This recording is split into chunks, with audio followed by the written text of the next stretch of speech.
नमस्ते। The explainer में आपका स्वागत है। आज हम कुछ बहुत ही तेज करने वाले हैं। सोचिए, पूरे भारत की दिन भर की सबसे बड़ी खबरें एक सुपरफास्ट ब्रीफिंग में। जी हाँ, ये है भारत 25 सुपरफास्ट। चलिए शुरू करते हैं। तो मिशन एकदम सीधा है।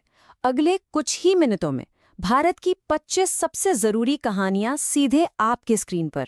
इसमें सब कुछ है, दुनिया की पॉलिटिक्स से लेकर आपके गली मोहल्ले की बातों तक। तैयार हैं? चलिए सबसे पहले शुरुआत करते हैं बड़ी खबरों से। देखते हैं कि दुनिया और भारत में क्या चल रहा है, क्योंकि इस वक्त भारत कुछ बहुत ही पेचीदा डिप्लोमेटिक गेम्स में फंसा हुआ है। तो देखिए, 5 साल बाद, जी हाँ, पूरे 5 साल के ब्रेक के बाद भारत और चीन के बीच बॉर्डर पर ट्रेड फिर से शुरू करने पर बात हो रही है। आपको तो बताइए सीमा पर कितना तनाव था। तो ये जो बातचीत हो रही है ना, ये दोनों देशों के बीच टेंशन कम करने की दिशा में एक बहुत बड़ा और शायद पहला कदम हो सकता है। लेकिन कहानी में एक ट्विस्ट है। एक तरफ तो भारत चीन से रिश्ते सुधारने की कोशिश कर रहा है, तो दूसरी तरफ अमेरिका से टैरिफ की धमकी मिल रही है। सोचिए, ये एक बहुत ही मुश्किल बैलेंसिंग एक्ट है। एक तरफ चीन से हाथ मिला रहे हैं, दूसरी तरफ अमेरिका आंखें दिखा रहा है। ये बिल्कुल एक पतली रस्सी पर चलने जैसा है, जहां एक भी गलत कदम बहुत महंगा पड़ सकता है। और देखिए, फाइनेंशियल टाइम्स ने भी इस पर अपनी राय दी है। उन्होंने साफ साफ लिखा है, ट्रंप मोदी संबंधों में गिरावट भारत के लिए लंबे समय में रणनीतिक मुश्किलें पैदा कर सकती है। इससे ये भी पता चलता है कि कैसे इंटरनेशनल पॉलिटिक्स में पर्सनल रिश्ते भी बहुत मायने रखते हैं। अब एक दुखद खबर। अमेरिका के इंडियाना में एक हिंदू मंदिर पर फिर से हमला हुआ है। ये दूसरी बार है। भारतीय वाणिज्य दूतावास ने इसकी कड़ी निंदा की है। ये घटना हमें याद दिलाती है कि विदेशों में भारतीय समुदाय को किन मुश्किलों का सामना करना पड़ता है। चलिए अब बात करते हैं अर्थव्यवस्था की। देखते हैं कि देश की इकोनॉमी की धड़कन कैसी चल रही है। 50%। जी हाँ, 50%। अमेरिका से इसी टैरिफ की धमकी मिली है और बस इसी एक नंबर ने बाजार में तूफान ला दिया है और हर किसी को सोचने पर मजबूर कर दिया है। और इस पर सबकी राय अलग अलग है। एसएनपी कह रहा है कि अरे चिंता की कोई बात नहीं, भारत की ग्रोथ पर असर नहीं होगा। वहीं अमेरिकी ट्रेजरी भारत को अड़ियल बता रहा है।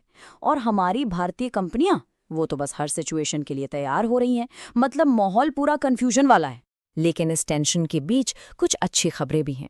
पहली, परप्लेक्सिटी फाइनेंस ने बीएसई और एनएसई का डेटा फ्री कर दिया है। ये छोटे निवेशकों के लिए बहुत बड़ी बात है। और दूसरी, एक्सपर्ट्स का मानना है कि इन सब के बावजूद भारत के बाजार का जो बेसिक स्ट्रक्चर है वो अभी भी मजबूत है। तो मतलब इंजन अभी भी ठीक ठाक चल रहा है। ठीक है, अब गियर बदलते हैं। पेश है हमारा रैपिड फायर राउंड। देश के कोने कोने से खबरें फटाफट। चलिए शुरू करते हैं। उत्तर भारत से शुरू करते हैं। लखनऊ और दिल्ली एनसीआर में भारी बारिश के कारण स्कूल बंद हैं।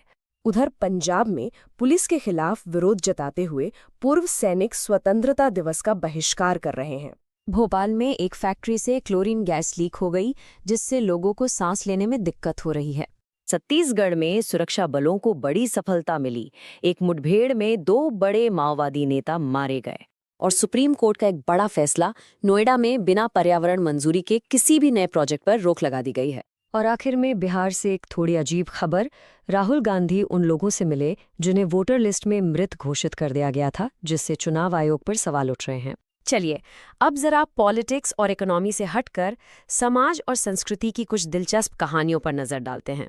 तो सवाल है, देवी या गुड़िया? ये कहानी इंटरनेट पर वायरल हो गई है।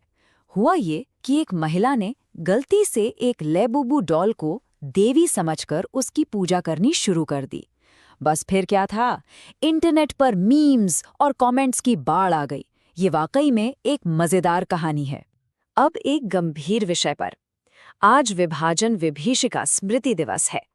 ये दिन हमें 1947 में हुए भारत के बंटवारे के दर्द को याद करने और उस दौरान अपनी जान गंवाने वाले लाखों लोगों को श्रद्धांजलि देने का मौका देता है। और अब एक बहुत ही अच्छी खबर शिक्षा के क्षेत्र से।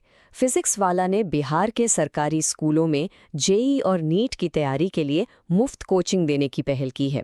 ये उन हजारों ग्रामीण छात्रों के लिए एक बहुत बड़ा मौका है जो डॉक्टर या इंजीनियर बनना चाहते हैं। अब जरा एंटरटेनमेंट की दुनिया पर एक नज़र। जॉन अब्राहम की फिल्म तेहरान आज ZEE5 पर आ गई है। और हाँ, फवाद खान की फिल्म आबी गुल्लाल भी 29 अगस्त को दुनिया भर में रिलीज हो रही है, लेकिन ये भारत में रिलीज नहीं होगी। तो ये थी आज की 25 खबरें। आप सोचिए, एक तरफ दुनिया की बड़ी बड़ी पॉलिटिक्स, दूसरी तरफ एक गुड़िया की पूजा। ये सब कुछ सिर्फ 24 घंटों में हुआ है। तो सवाल ये उठता है कि क्या ये भारत की कॉम्प्लेक्सिटी है या फिर ये बस एक और आम दिन है? इस पर जरूर सोचेगा। द एक्सप्लेनर देखने के लिए आपका बहुत बहुत धन्यवाद।